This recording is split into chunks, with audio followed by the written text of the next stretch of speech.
Hello everyone, good morning. आज 8 अप्रैल है। तो आज के दैनिक रोजगार समाचार में टीईटी 2011 से संबंधित एक बड़ी खबर है। हालांकि ये खबर ऑलरेडी हम लोग डिस्कस कर चुके हैं। और साथ ही साथ होमगार्ड भर्ती के लिए जो 44,000 पद आने वाले हैं, तो ये पद 2 बार भरे जाएंगे, यानी कि 22,000 करके 2 बार वैकेंसी आएगी। तो देखेंगे कि ये पद किस प्रकार से भरे जाएंगे, योग्यता क्या होगी और किस प्रकार से इसकी चयन प्रक्रिया है। मैंने आप लोगों से कहा था ना कि इसमें जो प्राइवेट स्कूल हैं वहाँ पर बहुत ही मनमानी चल रही है फीस वगैरह को लेकर। हर साल किताबें क्यों बदली जाती हैं, बार बार ड्रेस क्यों चेंज किए जाते हैं, और भी तमाम दिक्कतें सामने आई थी। खैर, कहीं पर कुछ तो हो रहा है, उससे संबंधित ये 2 खबरें हैं। पहली खबर तो दिल्ली से है, दूसरी खबर यूपी से है। तो 5 वर्ष के अंदर अगर यूनिफॉर्म में बदलाव किया गया तो कार्रवाई होगी। सारी बातें अपनी जगह हैं, लेकिन क्या आपको नहीं लगता है कि सबसे ज़्यादा जहाँ पर लूट हो रही है वो किताबें हैं? किताबें इतनी महंगी क्यों हैं, इस पर विचार होना बहुत ज़रूरी है। क्योंकि मतलब अगर आप एलकेजी की किताब लेने भी जाओ ना, तो आपके जेब में कम से कम 5,000 से 10,000 रुपये होने चाहिए। एलकेजी के लिए 10,000 रुपये की किताब, एक बार सोचना चाहिए। और अभ्यर्थी जो है मांग कर रहे हैं पीईटी के बारे में कि पीईटी की जो वैधता है 2023 की, उसको बढ़ा दिया जाए। तो इस पर भी एक न्यूज़ है। तो बिल्कुल शुरू से शुरू करते हैं, बात करते हैं सबसे पहले पीईटी के बारे में ही। तो पीईटी 2023 के बाद अब तक पीईटी की परीक्षा हो नहीं पाई है। हालांकि पीईटी 2023 में बहुत बड़ी संख्या में अभ्यर्थी जो थे वो शामिल हुए थे। और विगत कई वर्षों से लोअर पीसीएस, साथ ही साथ लेखपाल भर्ती, जेई मैकेनिकल, सांख्यिकी अधिकारी, सहायक सांख्यिकी अधिकारी, ट्यूबवेल ऑपरेटर, यूडीए, एलडीए समेत आधा दर्जन भर्तियों का इंतज़ार जो अभ्यर्थी हैं वो कर रहे हैं। तो यहाँ पर जो लोग 2023 टीईटी पास हैं, वो अभ्यर्थी ये मांग कर रहे हैं कि टीईटी की वैधता को बढ़ा दिया जाए और ये जो भर्तियाँ हो रही हैं लेखपाल वगैरह की, लोअर पीसीएस की, ये पीईटी 2023 के आधार पर करवाई जाए। ठीक है, यानी कि पीईटी पेट के आधार पर करवाने की बात यहाँ पर की जा रही है। लेकिन बहुत सारे एस्पिरेंट ऐसे भी हैं जो कि 2023 की पीईटी में शामिल नहीं हुए हैं, या जिनके अंक कम हैं। वो ये करें क्योंकि ये फ्रेश वैकेंसीज हैं, तो 2025 की पीईटी के बाद ही ये जो विज्ञापन है जारी होने चाहिए। अच्छा, आपकी क्या राय है? व्यक्तिगत रूप से अगर आप चाहते हैं कि 2023 की पीईटी से लोअर लेखपाल, जेई मैकेनिकल, स्टैटिक ऑफिसर की भर्ती आए तो भी बताना। अगर आप चाहते हैं कि नई पीईटी हो तो भी बताना। तो देखते हैं कि मतलब क्या चाहते हैं जो एस्पिरेंट हैं। खबरें तो सापेक्ष होती हैं, लेकिन एग्जैक्टली एस्पिरेंट क्या चाहते हैं। देखो, अगर मेरी ओर से देखा जाए ना, तो मुझे लगता है कि थोड़ी तीव्रता से काम करके पीईटी 2025 का आयोजन करवा ही लेना चाहिए। इसके बाद जो आगे की वैकेंसी है उसको जारी कर देना चाहिए। कम से कम जिनके मन में ये मलाल होगा कि हम परीक्षा नहीं दे पाए, हमारी परीक्षा में कम अंक हैं, इस बार हम लोअर पीसीएस का फॉर्म नहीं भर पाएंगे, लेखपाल का फॉर्म नहीं भर पाएंगे, उनका मलाल दूर हो जाएगा। क्योंकि आगे जो है ना 2 बड़ी भर्तियां दिखाई दे रही हैं, तो लोगों के मन में मोटिवेशन तो आएगा, पक्का आएगा। तो मेहनत तो कर लेंगे वो, और उनके मन में ये भी नहीं रहेगा कि यार 2023 हम दिए नहीं थे, हमको पता नहीं था कि 2024 में पीईटी नहीं होगी, 2025 में पीईटी नहीं होगी, 23 के आधार पर ये भर्ती आएगी। तमाम सवाल उठेंगे। फिलहाल अभी तो अभ्यर्थियों की मांग है और सरकार को निर्णय लेना है। लेकिन जहाँ तक मुझे उम्मीद है, मैंने आप लोगों से पहले भी कहा था, पुनः कह रहा हूँ कि जहाँ तक मुझे उम्मीद है वैलिडिटी एक्सटेंड शायद ना हो, संभावना कम बन रही है। और क्योंकि अगले 2-3 महीनों में पीईटी का आयोजन करवाया जाएगा और आयोजन के बाद ही ये भर्तियाँ आपको देखने को मिलेंगी। ठीक है, खैर आगे बढ़ते हैं। जो कुछ भी होगा तो वो तो आपको पता चल ही जाएगा।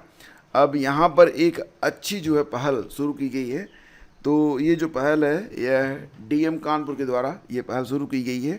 नए सत्र में जनपदीय शुल्क नियामक समिति की पहली बैठक हुई और इसमें निर्णय ये लिया गया कि ऐसे सभी स्कूल जिन्होंने 5 साल के अंदर यूनिफॉर्म में बदलाव किया है उनकी लिस्ट तैयार हो और उनके खिलाफ दंडात्मक कार्रवाई की जाए।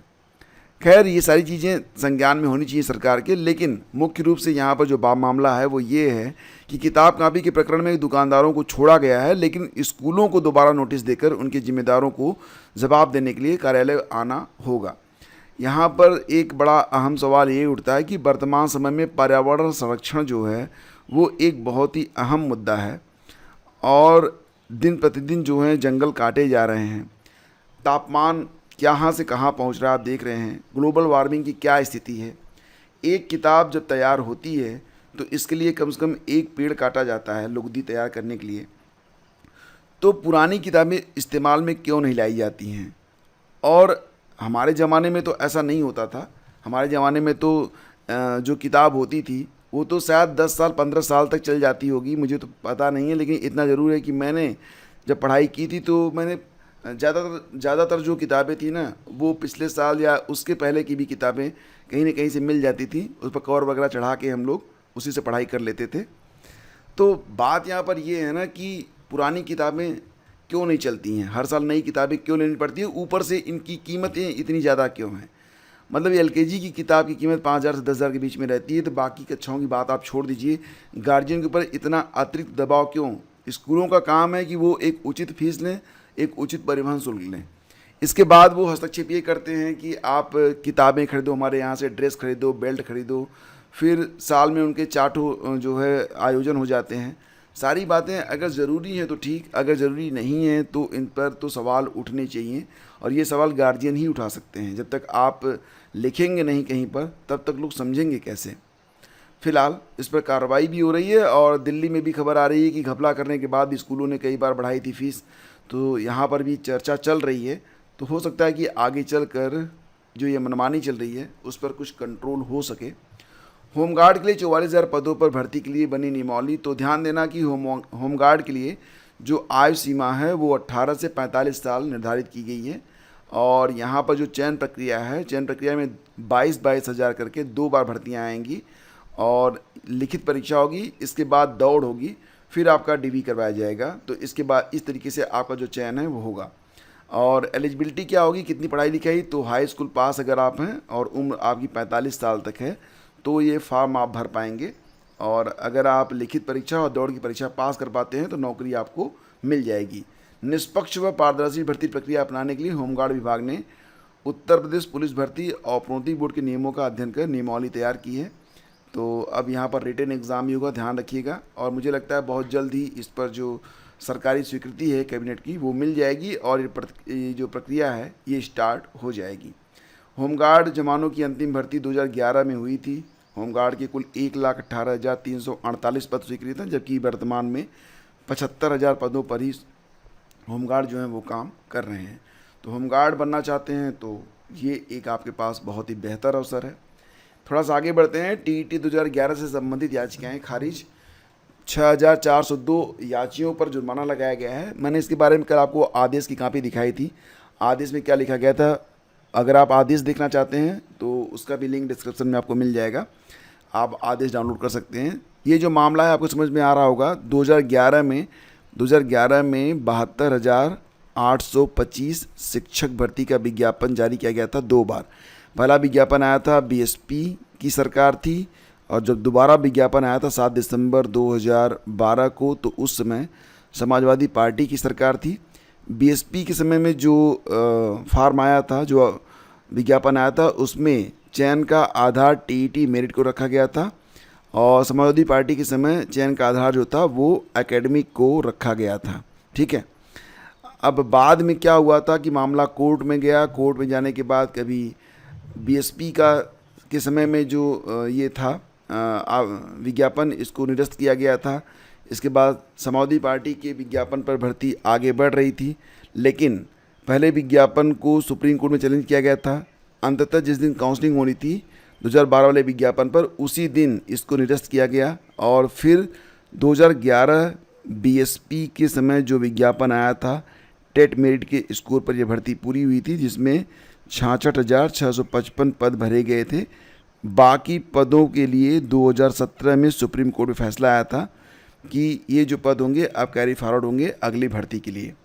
शिव कुमार पाठक वाला जो मामला था उसमें सुप्रीम कोर्ट की स्पष्ट गाइडलाइन थी, और जो आदेश आया है हाई कोर्ट की ओर से वर्तमान समय में, ये आदेश 2012 के विज्ञापन पर आया है, जिसमें लगभग 6,402 याची हैं, और ये मांग कर रहे थे कि 72,825 शिक्षक भर्ती, यानी कि सपा के समय जो विज्ञापन जारी हुआ था उस भर्ती को भी भरा जाना चाहिए। तो कोर्ट ने ये कहा कि ऑलरेडी जब भर्ती 72,825 की पहले विज्ञापन पर हो चुकी है, तो एक ही पदों पर 2 बार विज्ञापन भले ही जारी हुआ हो, लेकिन भर्ती 2 बार कैसे हो सकती है। तो ये मुख्य बिंदु बना था। और ये भी कि 2017 में ही सुप्रीम कोर्ट का जो आदेश आया था, उसमें ये जो विज्ञापन 2012 वाला था समाजवादी पार्टी के समय का, इसका समापन हो गया था। तो इसको बार बार चैलेंज क्यों किया जा रहा है। तो यहाँ पर अभ्यर्थियों पर भी जुर्माना लगा दिया गया और ये कहा गया कि अगले सप्ताह तक, यानी कि 1 सप्ताह के अंदर अंदर 6 लाख समथिंग रुपए जो हैं जमा करने हैं जो पैरोकार हैं उनको। तो इस प्रकार का ये आदेश आया है। ठीक है, तो फिलहाल अब आगे क्या होना है अभी तो पता नहीं है। जानकारी मिल रही है कि मामला ये सुप्रीम कोर्ट भी जाने वाला है, क्योंकि कुछ अभ्यर्थी इसकी तैयारी कर रहे हैं। संबंधित पोस्ट आपको जो है सोशल मीडिया में, फेसबुक वगैरह पे देखने को मिल जाएंगी, क्योंकि जितने भी इस भर्ती के पैरोकार हैं सबका अपना अपना ग्रुप है और सभी लोग अपने अपने तरीके से इसको एक्सप्लेन कर रहे हैं। खैर, जुर्माना तो जमा करना पड़ेगा, आगे जो कुछ भी करना है वो करें, तो जो कुछ भी हो। ठीक है, तो ये था पूरा मैटर। हालांकि पूरा डिटेल अगर आप जानना चाहते हैं तो आप कल का वीडियो देख सकते हैं। मैं आपको पहले कमेंट में लिंक दे दूंगा, वहाँ पर क्लिक करके डायरेक्टली आप पहुँच जाएंगे। तो फ्रेंड्स, रही बात टीजीटी पीजीटी एग्ज़ाम के बारे में और असिस्टेंट प्रोफेसर के बारे में, तो असिस्टेंट प्रोफेसर की जो वेबसाइट है, फ़िलहाल अगर उसको आप देखेंगे ना तो थोड़ी सी कमी तो आपको दिखाई देगी, क्योंकि अभी भी जो वेबसाइट है वो प्रॉपर तरीके से काम नहीं कर रही है। अगर आप अपना रजिस्ट्रेशन नंबर या फिर पासवर्ड भूल गए हैं तो रिस्टोर करना थोड़ी सी टेढ़ी खीर हो सकती है, लेकिन थोड़ा सा वेट करें, आपको जल्दी और थोड़ा सा इम्प्रूवमेंट वेबसाइट में देखने को मिलेगा। और ये तय मान लीजिएगा कि आपकी जो परीक्षाएं हो रही हैं, चाहे वो असिस्टेंट प्रोफेसर की परीक्षा हो या फिर टीजीटी की परीक्षा हो या फिर पीजीटी की परीक्षा हो, सभी परीक्षाएं जो हैं वो ऑन टाइम हो रही हैं। तो बिल्कुल आप लोग तैयार रहें और किसी भी प्रकार से किसी भी भ्रम में ना आएँ। अपनी जो प्रिपरेशन है उसको आप लोग करते रहें, समय आपके पास बहुत कम बचा हुआ है। तो फ्रेंड्स, आप सभी को बेस्ट ऑफ लक। और अगर ये सेशन आपको पसंद आता है तो प्लीज़ इसे आप लाइक और शेयर ज़रूर किया करें। आपका धन्यवाद। Thank you.